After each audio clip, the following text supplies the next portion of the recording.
Mike, and we're now back to the third segment of our program.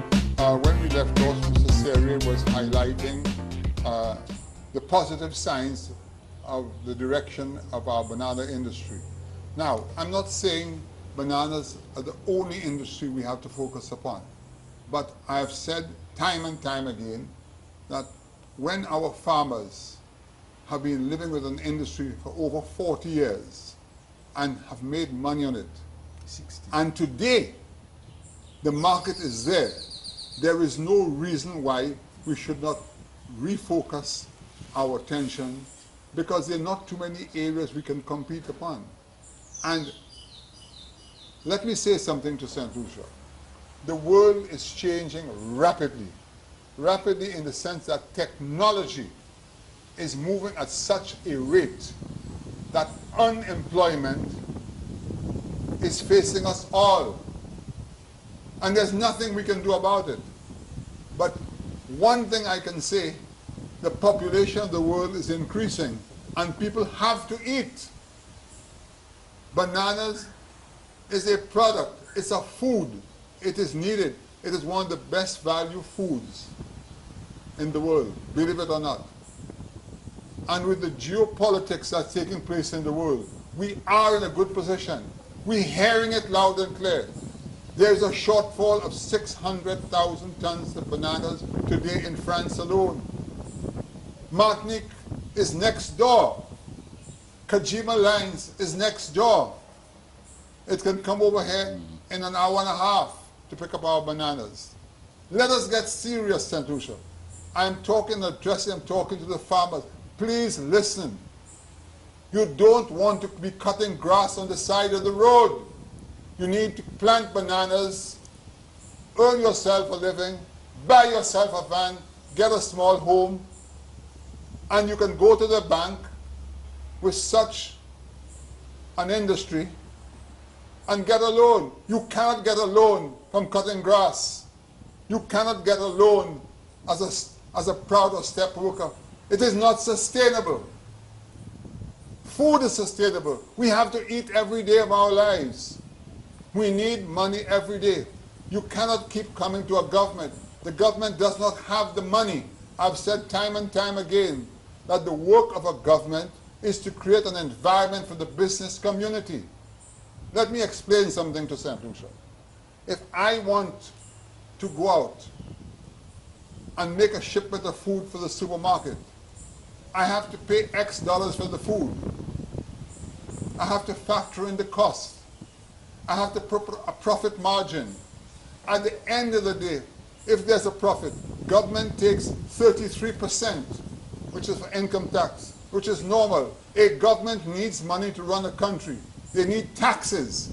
That is what government is entitled to. Government owns 33% of all the revenue that we make.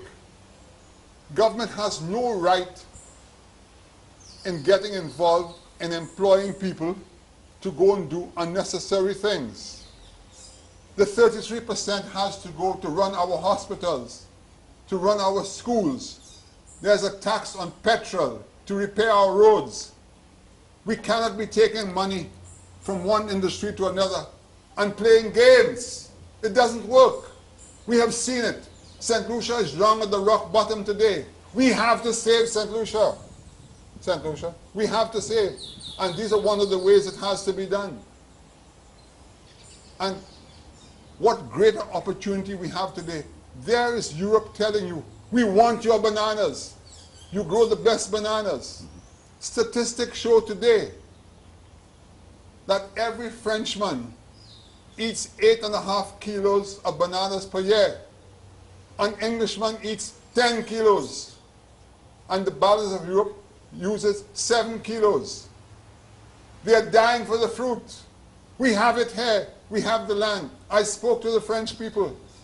They don't have any more land in Martinique and Guadeloupe to grow bananas. They are looking for land. Didn't we see what happened in the heyday of bananas? We saw the lines of trucks. Truck owners made money.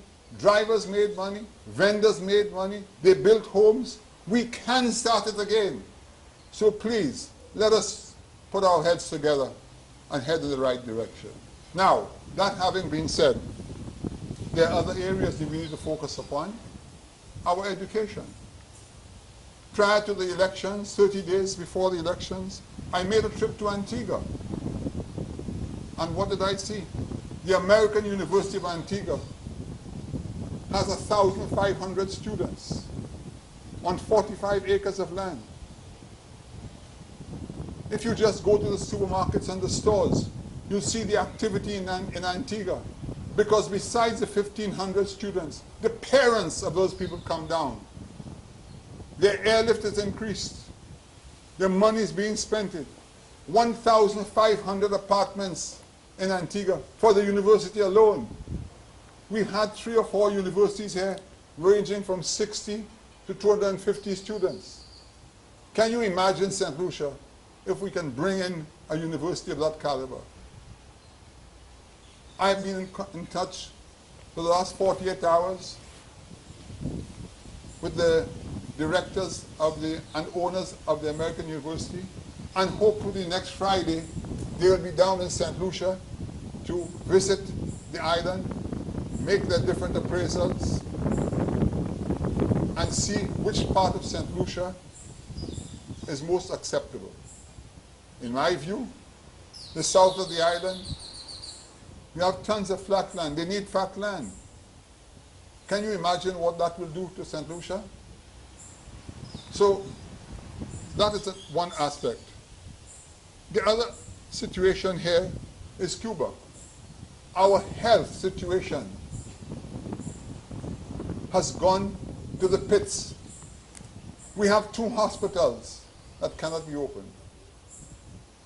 I guarantee that if the right contractor is taken on board, tomorrow, within 90 days, St. Jude's Hospital can be completed. I am going to Cuba on the 14th of July. I have meetings arranged to meet with the industry controlling the arts and crafts in Cuba. It's a massive industry. And the plan is to get 5 or 6 St. Lucians who have the skill to produce the arts and crafts, to go to Cuba, familiarize himself, and open a school immediately, so we don't have to buy stuff from China or wherever else to resell, which is available in all the islands. We have to take the lead. On another subject, while in Cuba, I'm taking the necessary steps to meet with the medical services industry. How many of us know that Cuba has 75,000 doctors? I repeat, 75,000 doctors. More than half of those doctors work abroad. That is how Cuba makes their living. It is the most prolific industry in Cuba today. That is where they earn their money, from offering those services. Not only the doctors, they have an administrative section that would come down here and for 6 months, a year, administer or take over the administration of a hospital, guide you. They even have the drugs in Cuba that can be shipped down here. Okay? Within 30 days, if I am permitted to do so, it is my intention to go down to the Castries Health Center on Chaussee Road, have that building completely fixed up, refurbished, get 2 doctors from Cuba to work on the 12-hour shift and a couple nurses so that place can remain open.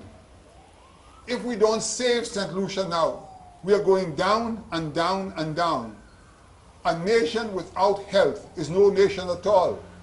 How can you tell me that people are suffering and have to wait for hours at Victoria Hospital before they're attended to? These are the areas that we need to focus on. So, St. Lucia, these are the plans that we have afoot. And I'm hoping that with the banana industry, if all turns out well, by January of 2017, St. Lucia could be producing 50,000 tons of bananas. That is a step in the right direction. And if all goes well, within 12 months after that, we could be back up to the 100,000 tons here. So what more can I say? Please, listen, get together, and let us make St. Lucia. St. Lucia, this is Open Mic, and we have now come to the third segment of our program.